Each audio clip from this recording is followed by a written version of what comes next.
G'day, ZiggyD here. Let's talk some more Fallout 4, guys, because why not? I can't help myself, basically.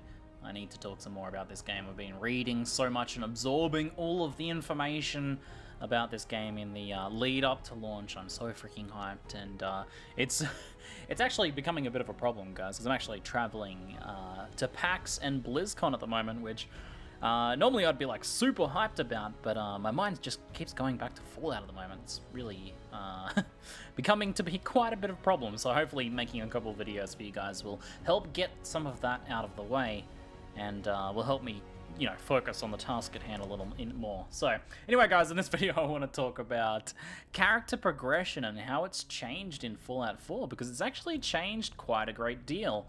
So, let's kind of run through the changes and what character progression and creation will look like in Fallout 4, and then I'll sort of compare them and explain to you guys what's changed in Fallout 3, and some of what that's going to mean as for building characters. So the first thing to know is that it seems like this time you only get 21 special points. So for those of you guys less familiar with the Fallout series, special points are your character's kind of natural attributes: their strength, their perception, their endurance, their charisma, their intelligence, their agility, and their luck. Now, in previous games, you had something like 40 of these before, you know, boosting them in-game in various sorts of ways.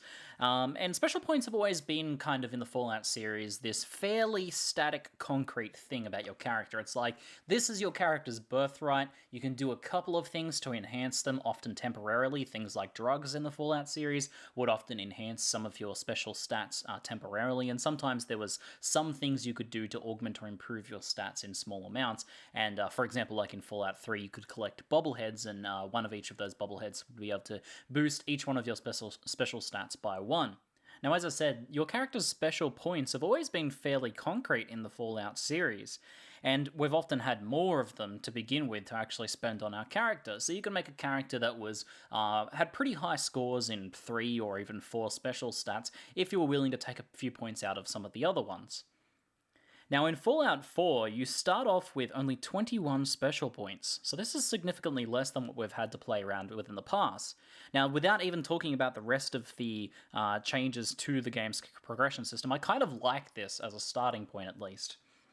The reason why I like this is that I think in role-playing games, it's much more interesting to play characters, at least beginning out, with flaws.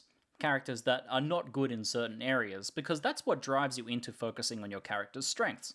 So, with a limited number of special points to spend, you might be someone who is highly agile and perceptive, but you won't be very intelligent, you won't be very strong, you won't have high endurance, etc., etc. So that means that you have to think around problems that you encounter in regards to what you're actually good at, and not just being able to being fairly good at everything because you have enough points to make yourself a decent jack of all trades.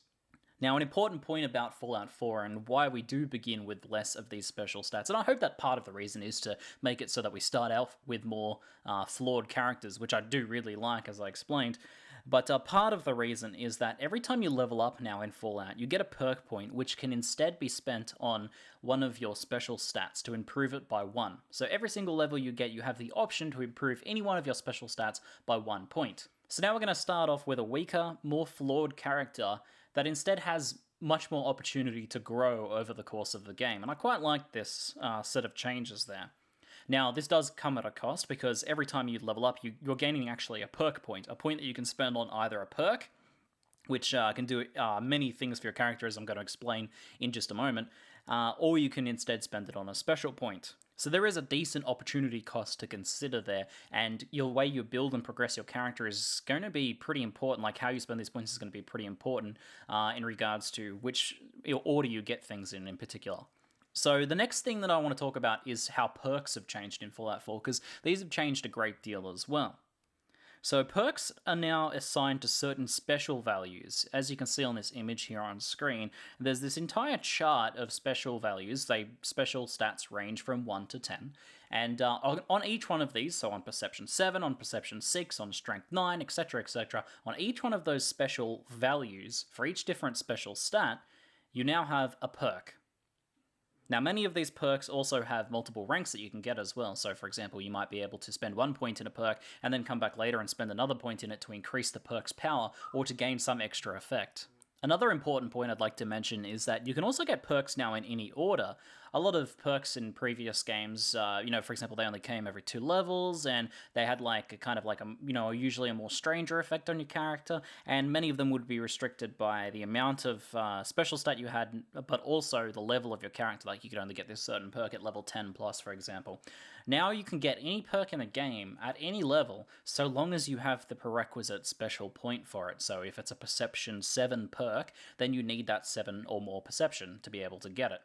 So that means you can start off a character that's very weak in many areas but has, say, 10 strength, and then get the perk associated with 10 strength right from the very early start.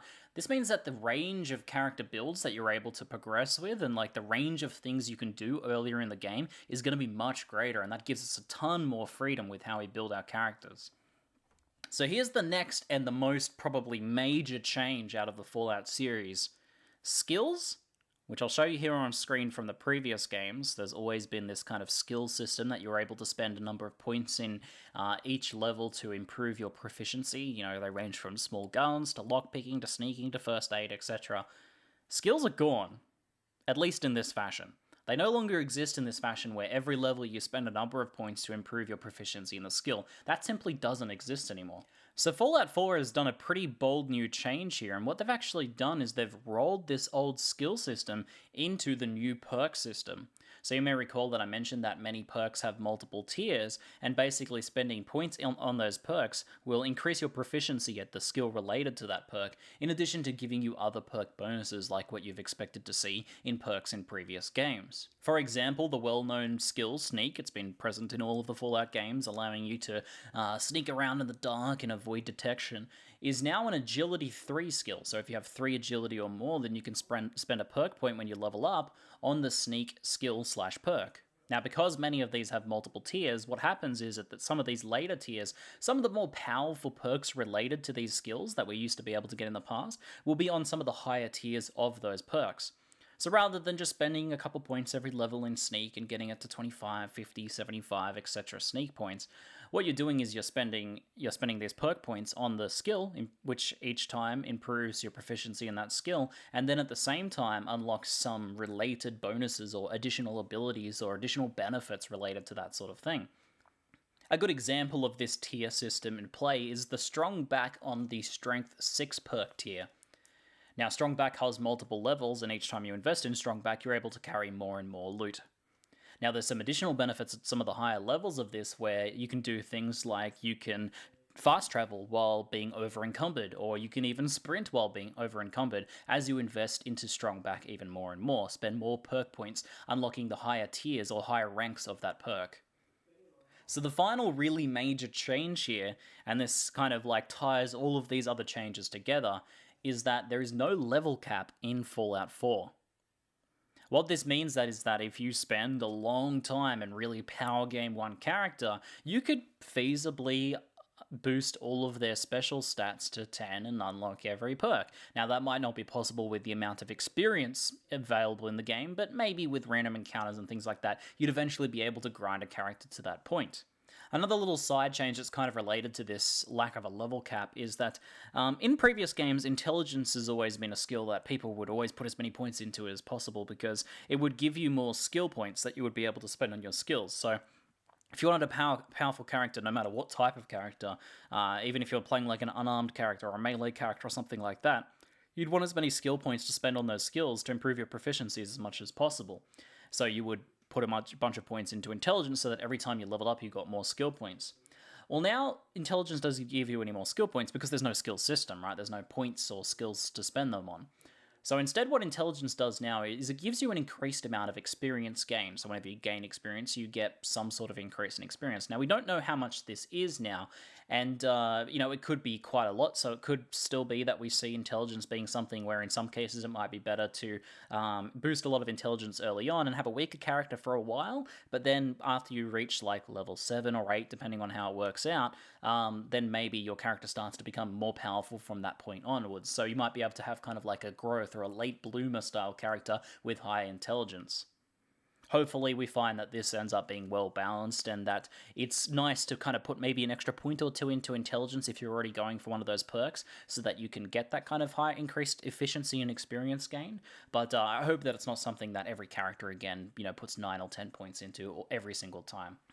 So to sum it all up, we have a very different character creation and character progression system in Fallout 4 than what we're used to, but this doesn't really bother me that much. I thought that if they messed with the formula, right, as a massive Fallout 2 and Fallout 1 fan, I thought that if they messed with the formula that I'd be pretty salty, right? I thought that they couldn't do that without me being incredibly peeved. But it seems like I'm starting to like what I've learned about this system so far. Time will tell as to how it actually plays out, but so far it seems like a system that's going to promote kind of like a wider range of options and give us a lot more that we can do, especially the fact that we can create characters with extreme strengths and extreme weaknesses, and in doing so, have some more interesting playthroughs. Like, for example, rather than creating like a generalist character, we can certainly do that, but if we're instead, take some really significant weaknesses in the early game, have like 1 endurance, have 1 strength, then we can maybe max out some of our other special stats and unlock some very powerful, very niche perks really early on, and I really like that idea. It seems like this system is going to do a pretty good job of both rewarding people who want to focus on specific areas by giving them options to those powerful perks early on, but also making the game not punishing to people who want to be a little more generalist. A lot of the things that people would want to really get if they're just kind of doing a playthrough, like they want to play through Fallout 4 just once, and they want to experience most things. They want to craft weapons, they want to craft armor, they want to, build up their little civilization of traders and stuff like that.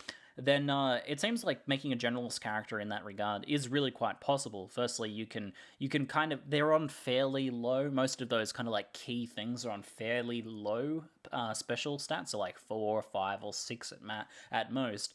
But and then you don't have to get there straight away as well. Like, you can start 1 or 2 points under a goal perk that you really want to get, and then just build it up. Spend 2 levels increasing that special stat so that you can get it a little later on. Like, for example, Local Leader is on Charisma, which is this perk / skill related to the player constructed towns and the trading networks and things that you can set up. And if you wanted to do a lot of that, if you wanted to build like your own wasteland civilization, then 6 charisma is not too hard to get. You could create a character with that right at the start, but you could also create a character with 4 charisma and then just spend 2 levels somewhere before probably you even get up to that system, right? Like, that system's probably not available right in the first hour of gameplay. It's probably comes several hours down the line. You'd be able to quite easily level up into that charisma and then unlock that perk by the time you actually got to the point where you'd want to use it. So the system seems quite friendly to people that want to have just kind of a bit of a generalist playthrough, while also giving some really creative options to people that want to get a little more specific, a little more niche. So I'm really excited for launch and to play around with a lot of different builds. I think there's some really interesting characters you're going to be able to create with this system. I'm curious what you guys think. This is a big change from the previous Fallouts, especially if we go back to Fallout 1 and 2. How do you guys feel about like this level of significant change to the system, and do you think that Bethesda's gone in the right direction here? Anyway, guys, let me know your thoughts in the comments below. That's it for now. I'm ZiggyD, and thanks for watching.